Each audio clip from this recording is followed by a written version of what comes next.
안녕하세요. 비탐성에 오신 성도님들을 진심으로 환영합니다. 오늘도 하나님께서 주시는 하나님의 말씀 밥 잘 먹고 하나님과 동행하는 오늘 하루 되시기를 소망합니다.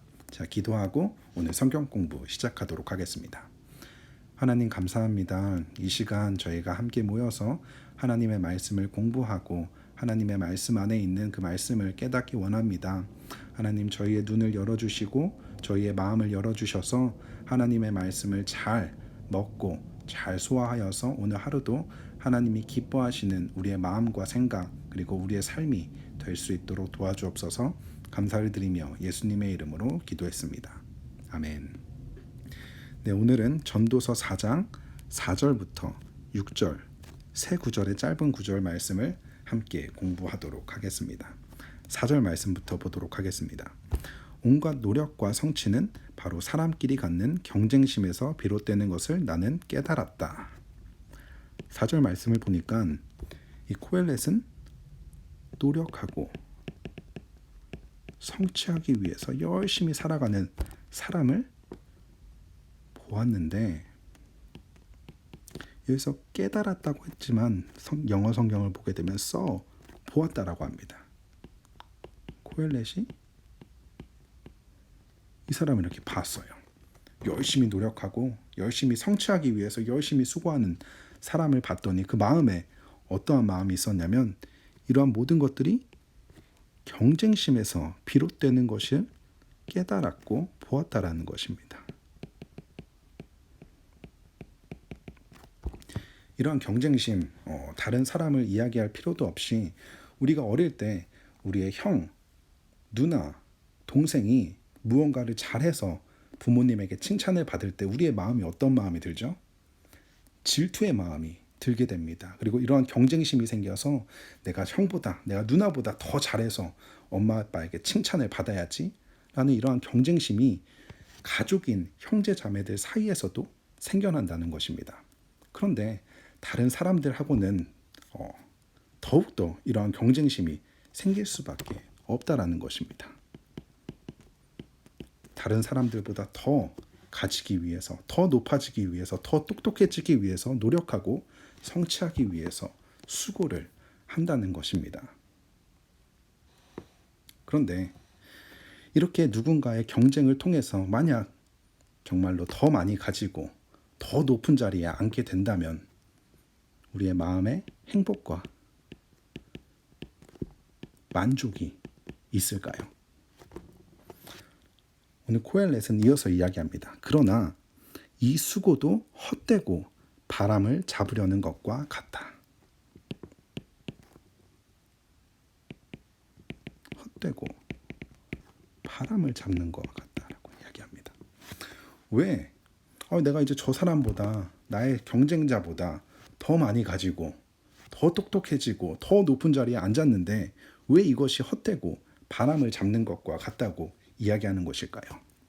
그 이유는 세상에는 나보다 똑똑하고 나보다 잘나고 나보다 더 많이 가진 사람이 늘 존재한다는 것입니다. 그렇기 때문에 내가 이제 나의 경쟁자보다 더 많이 가지고 더 높은 자리에 앉았다.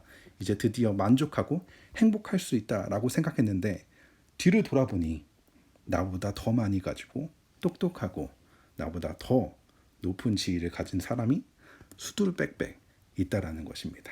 그렇기 때문에 이러한 노력과 성취로 인해서 내가 만족함과 행복을 느끼려고 하는 것은 헛되고 바람을 잡는 것과 같다라고 이야기하는 것입니다.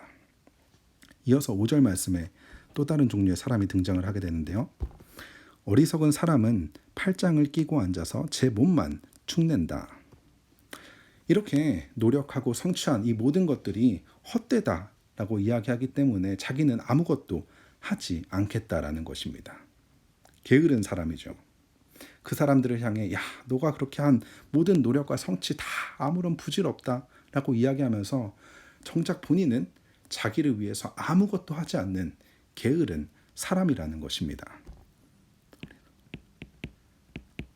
어리석은 사람. 이 사람은 제 몸만 축낸다. 무슨 말이죠? 자기 스스로를 망치고만 있는 사람이라는 것입니다. 그렇다면 우리는 어떻게 살아가야 할까요? 이렇게 분주하게 살아가는 삶 역시 헛된 것이고, 아무것도 하지 않는 이런 게으른 삶 역시 내 스스로를 망치는 삶이라면 우리는 어떻게 살아가야 할까요? 본문 6절 말씀 보도록 하겠습니다. 적게 가지고 편안한 것이 많이 가지고 수고하며 바람을 잡는 것보다 낫다. 다른 누구보다 더 많이 가지려고 수고하는 그 사람의 마음은 어떨까요? 늘 불안하고 사람들을 시기하고 질투할 수밖에 없습니다. 그래서 그 마음은 늘 이렇게 흔들릴 수밖에 없습니다. 그런데 6절 말씀을 보니까 적게 가졌는데 편안한 사람이 있다라는 것입니다. 어떻게 이 사람은 적게 가졌는데 편안한 마음을, 이렇게 고요한 마음을 가질 수 있는 것일까요? 그 이유는 바로 나의 시선과 나의 마음이 다른 나의 경쟁자 그리고 다른 사람들을 향해 있는 것이 아니라 바로 하나님에게 있을 때 편안할 수 있다라는 것입니다. 무슨 말이죠? 바로 하나님께서 우리에게 가장 좋은 것을 주시고 우리를 가장 좋은 길로 인도해 주시는 분이라는 것을 믿을 때 우리의 마음이 편안할 수 있다라는 것입니다.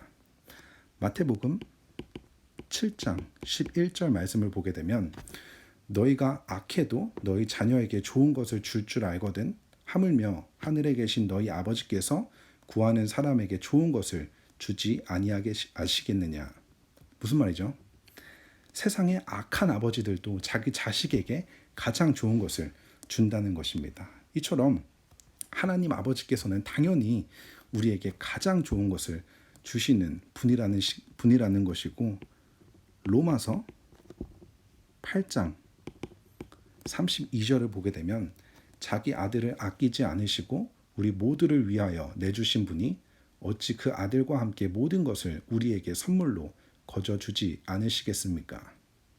하나님께서 우리에게 무엇을 주셨죠? 누구를 주신 거죠? 바로 하나님의 아들이신 예수 그리스도를 우리에게 주신 것입니다. 하나님에게 가장 소중한 예수님을 우리에게 주셨는데 다른 무엇이 아까워서 우리에게 안 주시겠냐는 말입니다. 이처럼 하나님께서 우리에게 늘 좋은 것을 주시며 우리를 늘 좋은 길로 인도하시는 분이라는 이 믿음이 있을 때 우리는 편안할 수 있다라는 것입니다. 우리가 얼마나 가졌는지가 중요한 것이 아니라 내가 저 사람보다 얼마나 가졌고 얼마나 적은지가 중요한 것이 아니라 하나님께서 나에게 주신 이 모든 것이 얼마나 감사하고 행복한지를 우리가 깨달을 때 우리는 그 안에서 만족하고 행복할 수 있다라는 것입니다. 그렇기 때문에 오늘 말씀을 통해서 이렇게 분주한 삶도 헛된 것이고 또 게으른 삶 역시 우리를 망치는 것이지만 우리가 가진 것, 우리가 얼마나 가진 것이 중요한 것이 아니라 우리의 마음과 우리의 시선이 하나님에게 있을 때 내가 가진 것이 다른 사람들과 비교해서 비록 적게 보일지라도 하나님께서 가장 좋은 것을 주시는 하나님께서 주신 것이기에 우리는 감사하며 그 안에서 만족하고 행복할 수 있다라는 것입니다. 그래서 오늘 말씀을 기억하면서 오늘이라는 가장 좋은 하루를 주신 하나님을 기억하고 또 나에게 오늘 허락하신 것을 바라보며 하나님께 감사하며 만족하는, 그로 인하여서 우리의 마음이 편안할 수 있는 오늘 하루 될 수 있는 저와 여러분 되시기를 소망합니다. 자, 기도하겠습니다. 하나님 감사합니다. 오늘 짧은 시간 하나님의 말씀을 함께 나누며 하나님의 음성을 들을 수 있는 시간을 허락하여 주셔서 감사합니다. 내가 얼마나 가졌는지가 아니라 나에게 가장 좋은 것을 주시는 하나님으로 인해서 만족하고 행복해하는, 그로 인해 우리의 마음이 편안한 오늘 하루가 되게 하여 주옵소서. 감사를 드리며 예수님의 이름으로 기도했습니다. 아멘.